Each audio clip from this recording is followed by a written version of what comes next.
যুদ্ধবিরতি চুক্তি লঙ্ঘন করলে হামাসকে কঠোর পরিণতি ভোগ করতে হবে বলে সতর্ক করেছেন house speaker mic Johnson.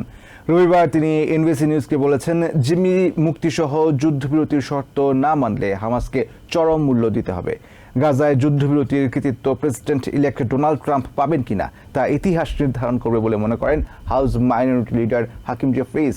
Trump মনোনীত national security adviser Mike Waltz বলেছেন, হামাস কোনোদিনও গাজার নেতৃত্বে যেতে পারবে না।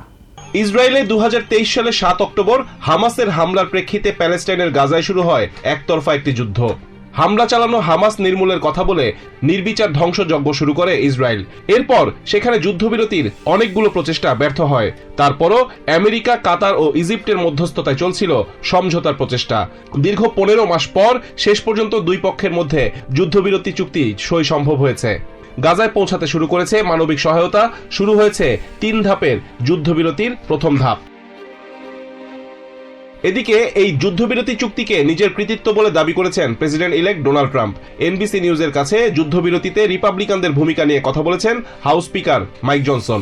লুইজিয়ানার এই কংগ্রেসম্যান বলেন, হামাস একটি সন্ত্রাসী সংগঠন এবং তাদের অতীতে চুক্তি না মানার রেকর্ড রয়েছে। তবে এবার যুদ্ধবিরতি চুক্তি লঙ্ঘন করলে হামাসকে কঠোর পরিণতি ভোগ করতে হবে বলে সতর্ক করেন হাউস স্পিকার। এদিকে যুদ্ধবিরতি চুক্তিকে নিজের কৃতিত্ব বলে ডোনাল্ড ট্রাম্পের দাবি নিয়ে কথা বলেছেন house minority leader Hakeem Jefferies. New ইয়র্কের এই ডেমোক্রেটিক কংগ্রেসম্যান এনবিসি নিউজকে বলেন, ট্রাম্প যুদ্ধবিরতি চুক্তির কৃতিত্ব দাবি করতে পারেন কিনা সেটি ইতিহাসবিদরাই সিদ্ধান্ত নেবেন। ফ্লোরিডার Republican congressman Mike Waltz Trump প্রশাসনে ন্যাশনাল সিকিউরিটি অ্যাডভাইজারের দায়িত্ব নিতে চলেছেন। সিবিএস নিউজের এক অনুষ্ঠানে কংগ্রেসম্যান ওয়ালজ জানান, ডোনাল্ড ট্রাম্প নির্বাচিত না হলে এই চুক্তি কখনোই কার্যকর হতো না। ট্রাম্প নির্বাচিত হওয়ার প্রভাবেই প্রতীক্ষিত যুদ্ধবিরতি চুক্তি বাস্তবায়ন হচ্ছে বলে দাবি এই রিপাবলিকান আইন প্রণেতার।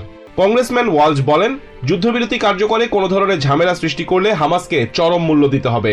লক্ষ্য অর্জনে ট্রাম্প প্রশাসন ইসরায়েলকে পূর্ণ সমর্থন দেবে বলেও জানান তিনি। Rizwan Qader, TVN 24 news desk.